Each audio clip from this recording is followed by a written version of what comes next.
колеги, дами и господа, уважаема Александрина, за мен е удоволствие да прочета едно кратко експозе за този млад талантлив художник и с голямо удоволствие ще го прочета. Ако не познавах Аля от малка, щях да помисля, че твърда млада за толкова зряло отношение към цветовете, не само на жена, и цветовете на самия живот изобщо. Обаче тя е самата женственост, откакто се е родила и става все по-изящна и изискана, въпреки че животът съвсем ни поднесе всичко на готово. Да си млад художник в България, да запазиш волята си на творчество и да намериш себе си, стила си, цвета си, а да учите на изкуството, в което ти работиш, е изключително трудна мисия. Трябва ти не само сила и решителност. Това е, което картините, подбрани за тази първа изложба на Аля, веднага показват, че тя не се страхува да разкрие самата себе си и че има какво да каже. Защото тези картини представят един автор с категорична нагласа за собствен стил и различност.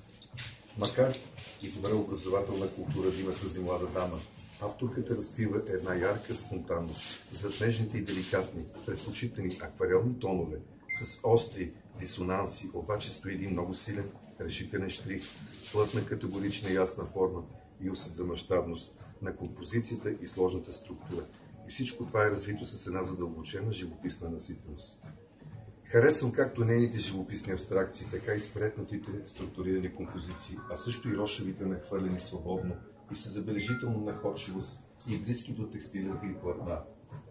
Искам да пожелая на Аля да има повече време и място, където да работи и да развие на широко своите живописни фантазии и цялата тази емоционална сила, която носи.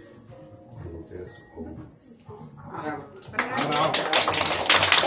Искам да кажа нещо себе си, което го ползвам като един цитат, който винаги ме въодушевява.